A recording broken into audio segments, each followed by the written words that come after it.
2015. And since then, we have had a number of parish priests, beginning with Father Parish and myself, Father Mario Ray. We have 4 mission stations, and every morning we have morning masses from 6:15. St. John of God Main Mission, St. Rita Mission Station, Promised Land, and Immaculate Conception Mission Station, Sanford, and St. Anthony of Padua Mission Station, Moliwe. Then in Moliwe we have Mass 5:30 in the morning, both on Sundays and on weekdays, because that's the only time we can get the Christian, depending on their schedule or their other activities. And here we are in St. John of God Parish. We have morning masses and Sunday masses 6:30 and 9 o'clock on Sundays. Within the week 6:15 across the mission station, except in Moliwe. We welcome the Divine Mercy Radio and Television here in our parish, Buea de Combo, and we call on everybody to keep watching Divine Mercy Radio and Television, sharing the light of hope.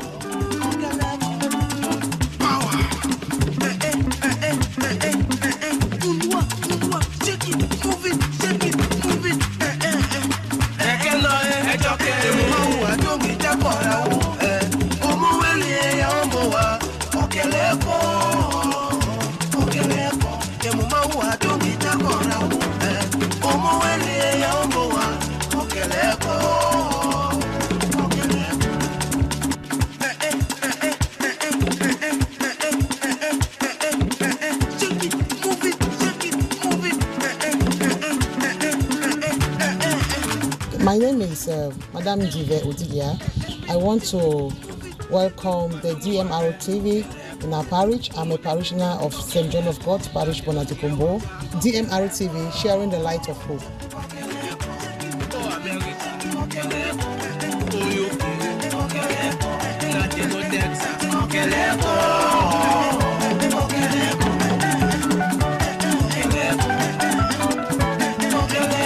My names are Nan-Claude Ambong, the Catechist of St. John of God Parish, Buea de Combo.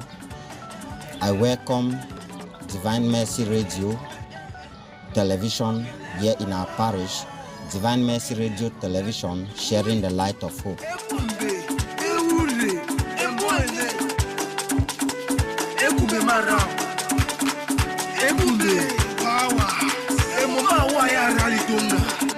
Welcome to Our Lady of Lords Parish, Gardens, Limbe. I am Reverend Jean Batama, one of the priests working in Our Lady of Lords Parish. The history of our parish goes as far back as 1975, when the then head teacher, Mami Vega, invited Father Thomas Mulligan of happy memory to come and celebrate Mass with the pupils of Our Lady of Lords Primary School Gardens. And he came to celebrate the sacrament of baptism and first Holy Communion. And the first ever Holy Mass was celebrated on Pentecost Sunday, the 18th of May, 1975.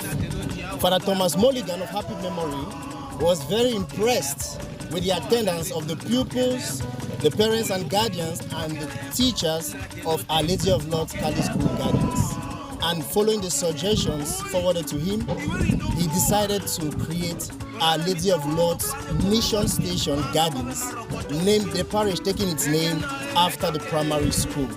The first ever Holy Mass was celebrated on Christmas Eve, December 1975, and the creation of the mission station was established. On the 28th of September 2012, His Lordship Emmanuel Bushu, the Emeritus Bishop of the Diocese of Buea, proposed Gardens as a proposed parish and appointed Father Francis Cham as the pioneer priest. And on the 11th of February 2015, Our Lady of Lords Parish was canonically inaugurated. Today, we have 4 mission stations: Gardens Mission Station, St. Camillus Mission Station, St. Michael the Archangel Mission Station, and St. Dorothy Mission Station.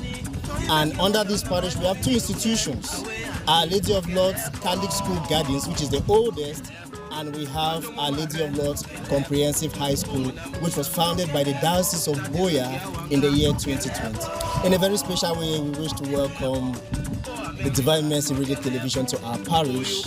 and we encourage all the Christians to keep watching Divine Mercy Radio Television.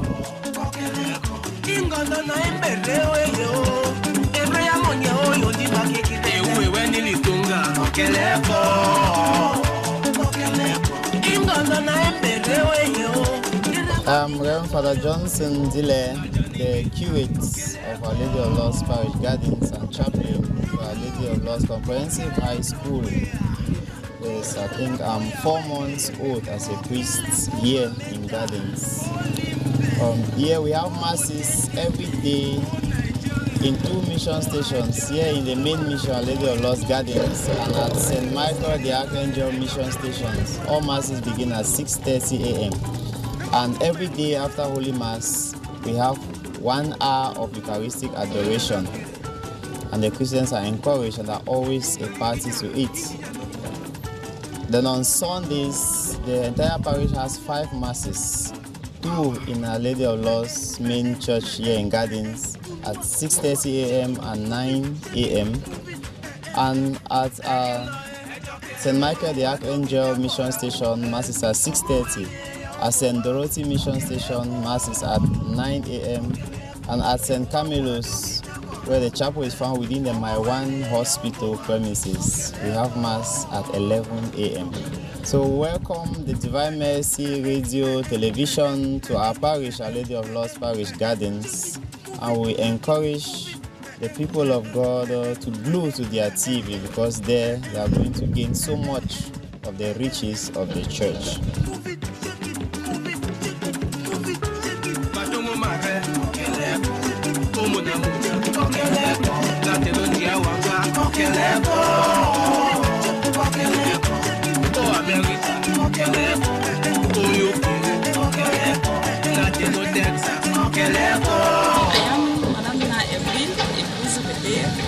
I am the parish chairperson, parish chair lady of Our Lady of Lourdes Parish Gardens, Limbo.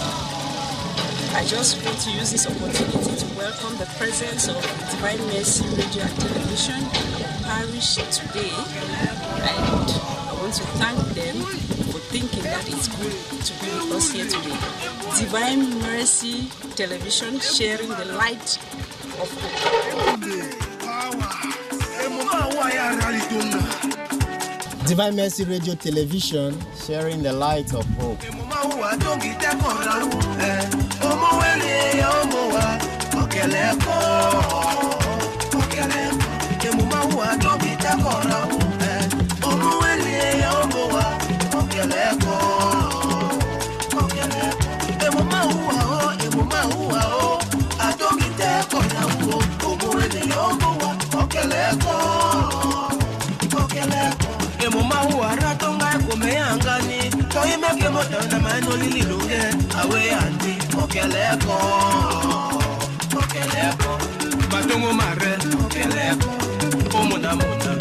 I am James Chikesia Mimo, priest for the Diocese of Buea and parish priest for Holy Family Parish, Newtown Limbe. Holy Family Parish, Newtown Limbe is an old established parish, more than 60 years ago. And in Holy Family Parish, Limbe, we have 4 mission stations. We have St. John the Evangelist, Mabeta, Janga. We have St. Matthew, Bimbia. We have St. Paul, Bonjo, Down Beach. We have St. George Mission Station, Mabeta, Newly Out. And of course, we have St. Philomena, the main mission here in Limbe Town. And also in Holy Family Parish, Limbe, we have the outstanding St. Philomena Nursery and Primary School, which is more than 60 years old. And of course, this parish was started by the missionaries, by the Mill Hill missionaries, by the white fathers who handed the faith onto us. And in Holy Family Parish, Limbe, the Christians are generous, the Christians are faithful, and the Christians do their best to collaborate with the priest for the good of the parish, for the good of the deanery, and also for the good of the diocese. We thank Bishop Michael Bibi when he came to the Diocese of Buea some 3 years back. He was so passionate about Divine Mercy Radio and Television. And since the Divine Mercy Radio and Television came to the Diocese of Buea, they have as their motto or their logo, sharing the light of hope.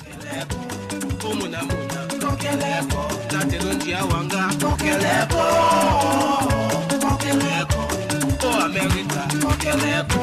Go UK, kokeleko. Nadeno Texas, kokeleko. Kokeleko. Ingondo na imberewe yo.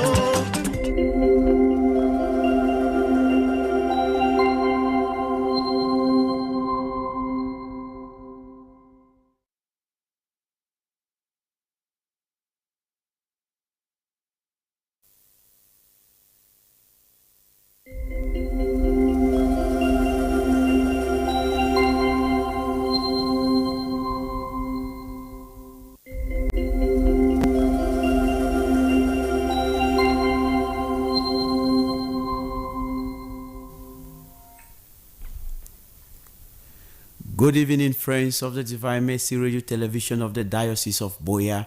You are welcome to this special broadcast as we bring to you the program, the 75th anniversary rundown on DMRTV.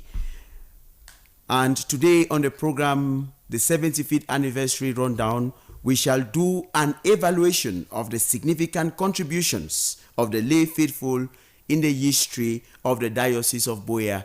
The Diocese of Buea was created on the 18th of April, 1950. 75 years will be coming next year. The 75th anniversary will be next year. And it is just right for us to talk about the lay faithful in the Diocese of Buea, the lay faithful who are the baptized members of the church, who are not ordained or consecrated, that is, not in the state of religious life, according to the dogmatic constitution on the church, Lumen Gentium, paragraph 31. But through baptism, they are also sons and daughters of God and members of Christ, incorporated into the church and made sharers in her mission.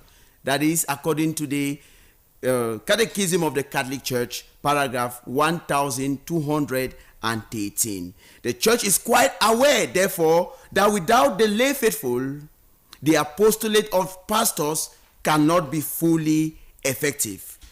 Compare the Catechism of the Catholic Church, paragraph 900. And so, we welcome you on board the program, the 75th anniversary rundown. Put on your seatbelts. I will be right back in a jiffy.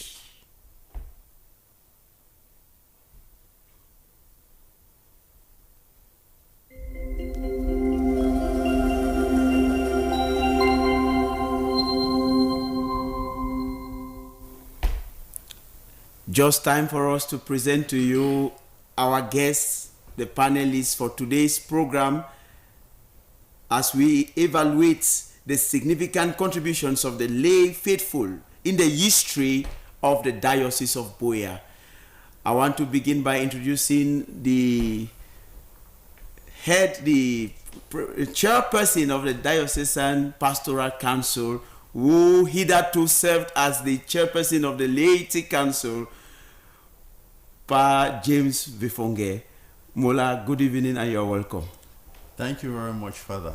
It's my pleasure to be here, and I want to greet all the telespectators. I'm very grateful that you accepted this invitation, knowing your busy schedule. Yesterday was the Clergy Mass, and you were live here to talk about the schools in the Diocese of Buea, and you still accepted to come and talk about the lay faithful. We are grateful. Thank you very much. And we also have with us today on the program Mama Tambe Martina. Agbo Tambe. Mama Agbo Tambe Martina. We are happy to have you on the program. Thank you very much, Father. It's my pleasure. And on my right, we have Brother Sinfred Senior. Thank you very much, Father, for having me on the program. It's a wonderful pleasure to share this panel with Ma Agbo Tambe. We have never shared this panel together. She's a very special mother to me. I'm also happy to be with my friend, the chairperson. It's a wonderful evening. And of course, with Father Solomon Dionga Ekundi, who took over for me as Director of Communication for the Diocese of Buea. Happy to have him anchor this program. So 1 hour to be with our televiewers, with our friends who are following us live. It is the 75th anniversary rundown emanating from DMRTV at the foot of Mount Fako. I am Father Solomon Lyonga Ikunzi in Buea. And we begin with you straight away, Mr. James Vifonge. 75 years since the erection of the Diocese of Buea. 75 years have come and gone. Time flies. And you have served this diocese as chairperson of the Laity Council and now chairperson of the maiden of the Pioneer Diocesan Pastoral Council.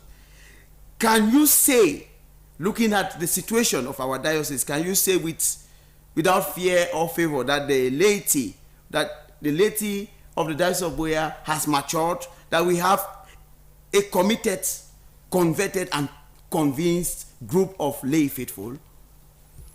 Thank you very much, Father. I think indeed I will say with all certainty that we got the laity that is very supportive, and at this point we could say they are very matured given their contributions that they have been making. If you see almost all the activities that are going, of course the laity are always behind there. They are there. They are making enormous sacrifices to see that things are accomplished. So I think that's the very least I could say. Brother Sinfred, I don't know, looking at our lay faithful, it is true they need some formation. They need what the bishop has been doing, the catechism. They need to be giving some ongoing formation, continuous Christian education in the parishes. And especially in the parishes, then we have had other schools that have come up. We have Jopasit, the School of Theology for the lay faithful. At this moment, 75 years, can we say the lay faithful have reached a certain level where we can say we have committed and convinced Christians in our diocese? Yeah, thank you very much for that question. I think generally, if you want to score percentage, you can say that Buea has a very mature laity. And we are not talking only about 75. We are talking 75 years because right in 1923, with the creation of the Apostolic Prefecture of Buea, then we are 101 years of this church. It is a very, very dynamic and mature church with a powerful laity. Like the chairperson said, what parameter are you going to use to measure? I remember when one bishop visited the co-cathedral, Divine Mercy Co-Cathedral, and said, he's a francophone bishop. I said, c'est anglophone, si, ils font comment? We have a very powerful, dynamic laity. Their faith is strong.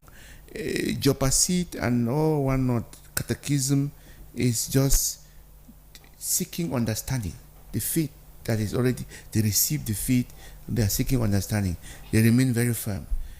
We have seen all type of crisis, but the people have remained very firm. You can see it, you can measure it easily from their contributions and their turnout. You heard the bishop congratulating them yesterday for always turning out massively for the pilgrimages, the Advent pilgrimage, the Lenten pilgrimage, for all their celebrations. You see them come. You see some old mamas who are put their bits and pieces to travel from Monyenge to come for their artisan events, from Ikata, from Moyuka area. They want to come to celebrate and to belong to the communion of the Diocese of Buea, to this large family of this local church. I think it's a very, very, very mature church. Well, from your evaluation there, we can say that the lay faithful, they have a very important role to play in the church. And we want to appreciate what the various parish pastoral councils have been doing over the years since the creation of the Diocese of Buea in our various parishes. Mami Agbot Tambe Martina, the parish pastoral councils are working very closely with the various parish priests in the different parishes. According to your own perception, what can you say the parish councils have been doing that is wonderful, that is right, and what also can you say they have been doing which maybe with time they should get to understand, or with time they have to modify the way of functioning? Well, thank you, Father Solomon. I think for my own 44 years in Buea and working with the church always, I think that the lay faithful have been doing their best. As Brother Sifri said, the faith of the lay faithful in Buea Diocese is very strong and cannot be watered down by any storm. For the past years, the lay faithful have been very close to their priests, working together, and the only problem I see in the recent years, in quotes, the recent 8 years, is that the tendency of listening to the priest is washing away. And so what I think we should reinforce is the fact that the lay faithful should always listen to the priests, listen to their priests. Okay, well, I think if I have to speak as a priest, I will say, well, that is wonderful, that is well said. Maybe I'm speaking as a priest. I don't know, I want to find out from the chairperson of the Diocesan Pastoral Council, representing the laity of the Diocese of Buea. Is there, at any moment, can we say there is a kind of bad affair between the laity, or has there been? Or if there is, what should be done in places where it exists? Because, of course, it could be in some places and not in other places. Yeah, Father, thank you very much. Like you rightly say, I wouldn't say, I can't generalize that. The tendency is this harmony between the priest and the laity. That is the ideal. That's the general that is existing in our diocese. True enough, like in every community, you have some wayward situations. You have some parishes where there's actually this misunderstanding between the priests and those who are supposed to be in the council. But it's very rare. And for the most part, I think that wherever I've been called in, I try to draw the line to make sure that things work out properly. What we want is togetherness. The priests, the consecrated life, and the laity should work hand in glove in order that things move smoothly. So if they are there, well, like every community, you have one or two of those cases, but it's not general. I think on the whole is that there's harmony, there's togetherness, there's solidarity between the priest and the lay faithful. The church is quite aware also that that without the lay faithful, the apostolate of the priests, the ministry of priests cannot be fully effective, according to the Catechism of the Catholic Church, paragraph 900. Brother Simfred, how can we promote this solidarity, or what can be done to reinforce this solidarity that has existed? It has existed, it exists, and it has to continue to exist. Yeah, thank you very much. I think if you look at the document on the synod, you know we are in the synod year. The synod event is coming in October. The synod started since 2023. What dominates that document is listening, journeying together, listening, and listening is a two-way traffic. That's right. And then, in the first place, you have to know that the most important role of a leader is to listen. The priests are the ones who are the president of the parish pastoral councils, and sometimes they are the ones who are expected to listen more because they have been trained on how to listen. there are the counselors. In very few situations where you have had some kind of conflict is not bad, because conflict helps people to move from a certain level to another level. People bring out some of their issues when there is conflict, and if they are trained to express their feeling responsibly, conflict will always bring out something positive. In only few situations where there have been conflict, it has been either the priest has not listened to the people. But once you listen to people, they will listen to you. Very few situations. Majority of the people of the parishes and the priests are growing very fast to understand that the world in which we are living is changing. Very fast. And also, there's a tendency of the priests of yesteryears who were missionaries who came from other places, and they were white people, and there's a mentality of a white superiority, and the black people now seeing their children of their neighbors becoming their parish priests, and there's a tendency also for them not to give them that same respect. So this is where you have everything is changing. The status of people, their statuses are changing, the times are changing, and we get to know that we are moved from the era where you are making reference to, in those days where a priest was everything in the parish. He is the contractor, he is the medical doctor, he is everything. But now, sometimes you have a priest in the parish who is there, and then the lay people who sit there who are well educated, and some of them even well informed and understand the church, because the Catholic Church is one of those churches that the lay people know what the priest is supposed to say and how he's supposed to do it. So it is true what you say. Vatican Council highlights the equality of the people of God, but at the same time there is difference in terms of their functions and their states of life.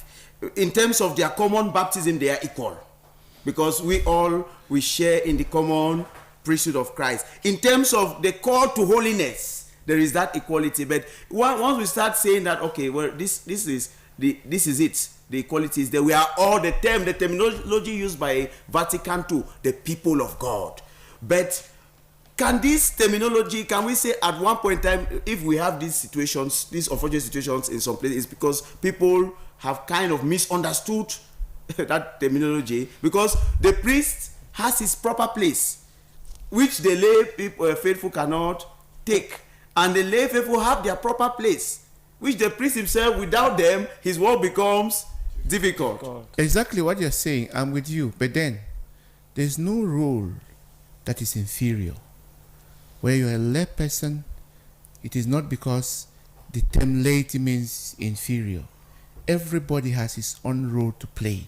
The person cleaning the church, the one ringing the bell, those who are ministers of hospitalities, the mass servants, all those people are very important in the parish. And no role is inferior. All the people of God bring in their giftedness to form the beautiful community that is called the parish, where people, after the family, people experience life in the church. They experience the celebrating church in the parish. So it is just the matter of understanding your own role and playing it, and respecting the role of the other Martina, person. You brought this dichotomy, yes, unfortunate situations that exist sometimes, and that we discourage.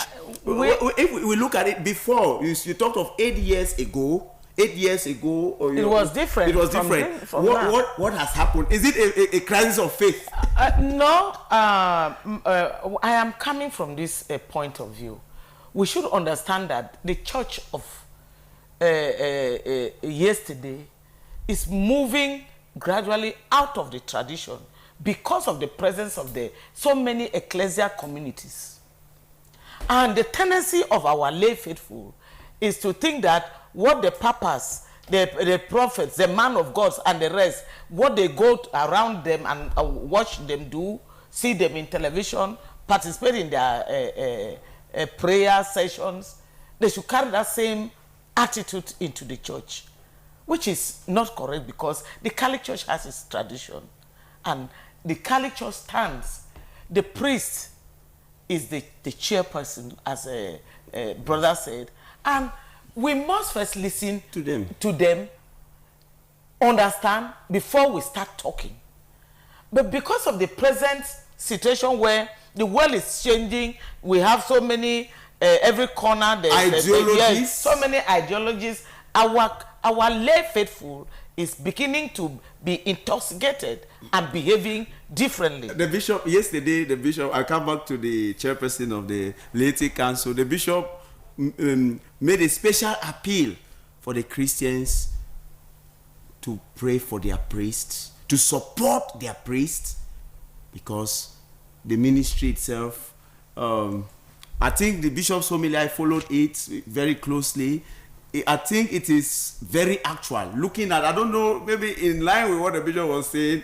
I would rather say at any given time we need to pray for our priests, for our bishop, because times are changing, and as the times are changing, so too are the challenges changing.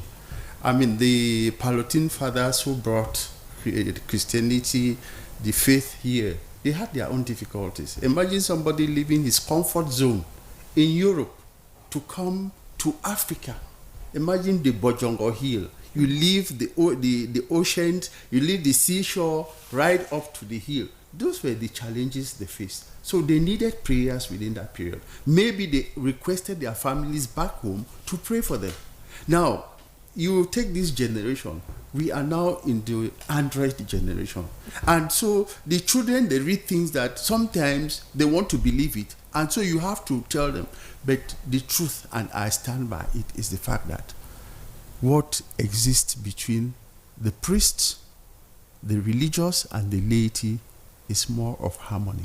I'll repeat, because everybody knows his own role. If you are going to the hospital to see a doctor, or definitely you have not been trained as a doctor, so you submit yourself to the doctor and hear what diagnosis he gives you and what treatment he gives. Okay. So too with the priests, they have been trained in matters of spirituality, and we cannot say at any level we are on the same platform with those priests.